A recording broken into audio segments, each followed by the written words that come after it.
Boom.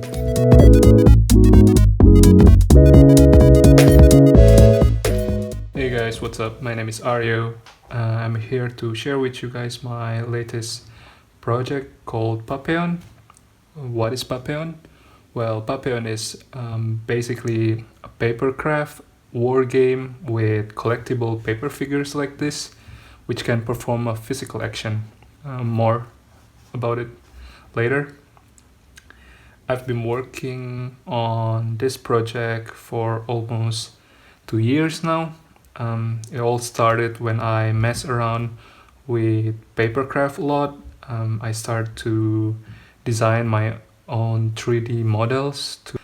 I also started at the time to create my own paper figures that I can use to play a role-playing game with. At that same time, I also realized that most of the board game out there, they rely on luck element. It means that to attack the opposing enemy unit, you need to throw a dice and to decide whether the attack hits, and you also need to throw a dice to determine how big of damage would you deal to the enemy unit. So at that time I thought it would be cool and funny if I came up with this like dumbed down and super simplified version of a war game, where you don't need to throw any dice and you don't need to do complicated stats counting to play. And now I'm gonna walk you through some of the features and mechanism in Papeon. I will obviously make a more elaborate and thorough video about how to play Papeon later on. So basically the first mechanism that I want to share with you guys in Papeon is this paper figures right here. You see this tank. Normally to attack using a tank, you perform a sort of a range attack, meaning that you can attack from a distance. In Papeon, to do so, you don't need to throw dice or anything or gauge the distance like that. You just need to put an actual bullet in, reload, aim to your target, and flick to shoot. I think that's super fun, and I think that's like the main thing that I came up with for this game, that I need to design the paper figure so that it's still easy to build while can still perform this type of function. And the second one is this tiny cool little thing right here. In Papeon there are also items that you can actually equip to one of your unit, and the way you do it is just by literally equipping whatever item it is to your unit. So for instance, if there is a helmet right here, all you need to do is just,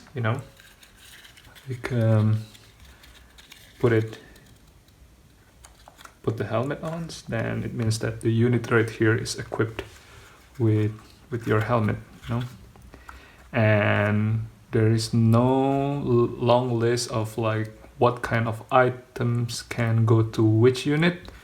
It all be decided by the physicality of it. So if this helmet fits to the head of this unit, it means that this unit can equip this helmet. So yeah, that's the second feature that we have on Papeon.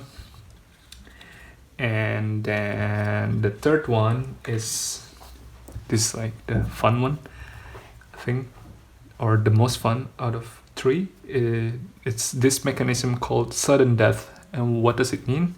So in Papeon, if the head of any units, the head, like the actual head of the unit, touch the ground like this, it means that that unit that unit will die straight away. Boom, like that. Again, same mechanism.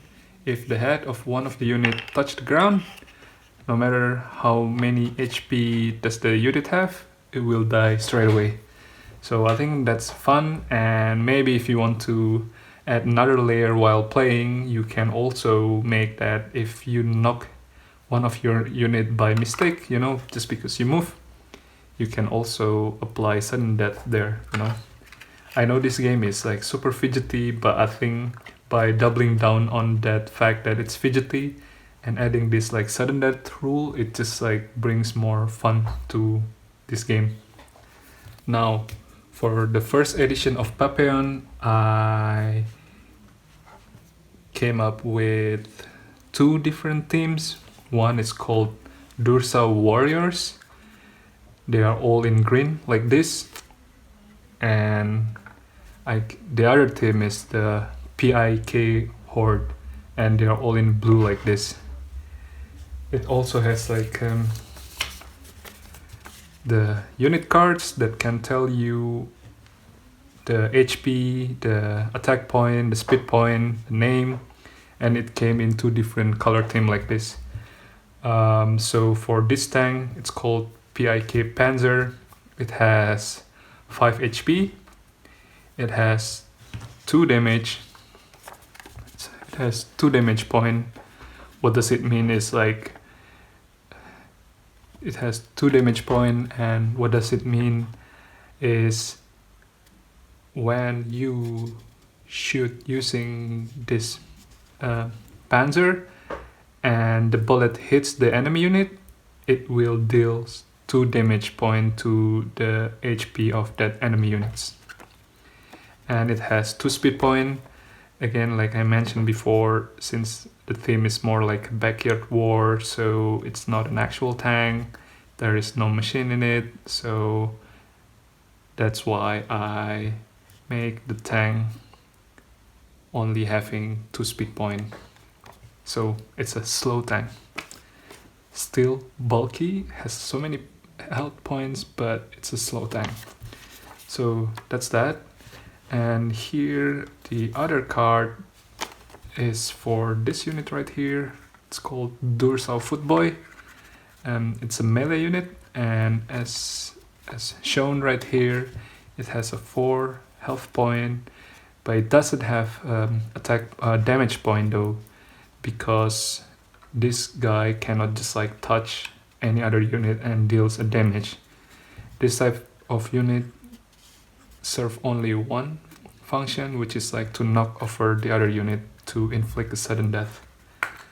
And this unit right here has 3 speed point, means that it can run around faster than the tank, obviously. Yeah, I mean, those are the 2 teams that I have so far. I'm currently in the progress of balancing the 2 teams.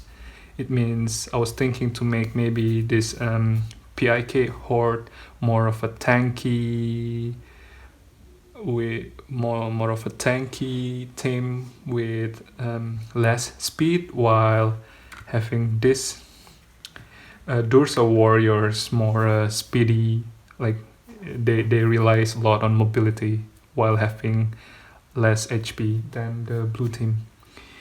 But apart from those 2 teams, I also came up with this rulebook that I uploaded on my itch.io page. The link will be on description.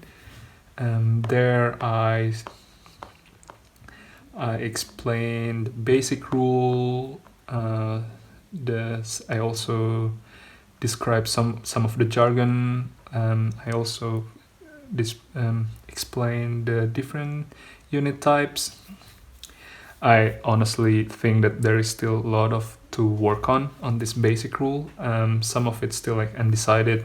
For instance, you know, for now, each player will have infinite amount of bullet, and I think that's something that I'm gonna change pretty soon and make the bullet as a as like a resource. It means that you're not starting the game with an infinite bullet right away. So, to avoid having a player reloading and start shooting at the beginning, I think by doing that you will bring a bit more strategy into the gameplay, which I'm gonna roll out pretty soon, which I'm gonna implement pretty soon, I think. I also came up with a crafting guide to basically tell you what's the best practice to craft the paper, what kind of tools do you need, and also how to make the projectiles.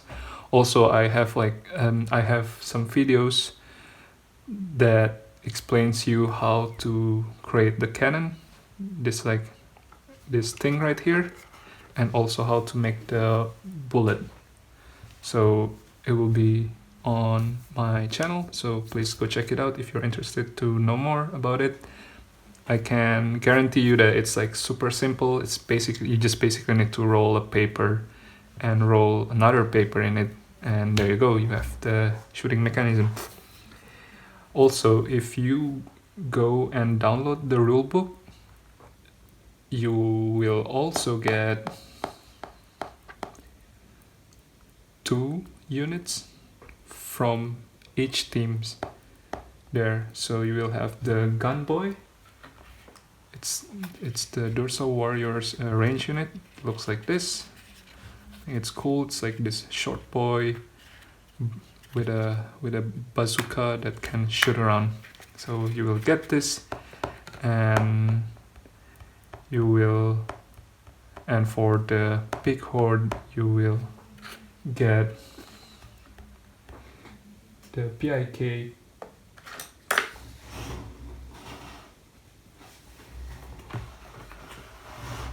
For this you will get the PIK cannoner, and it looks like this.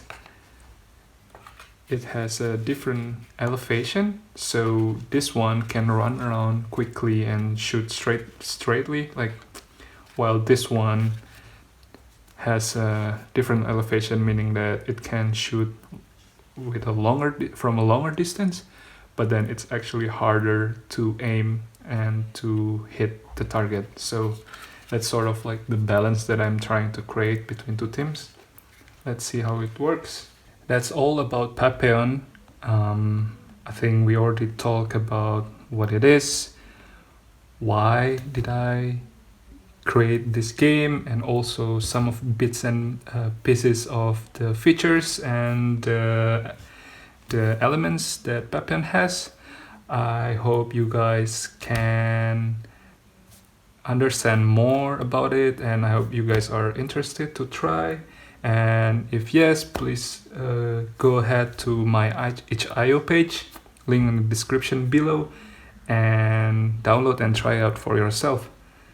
And I think I'm also interested to know what's your opinion about it. If you guys have some questions or maybe feedbacks or like some thoughts to improve this game, please feel free to leave me in the comment section below. So I guess that's it for now. See you maybe in the next episode, and happy crafting!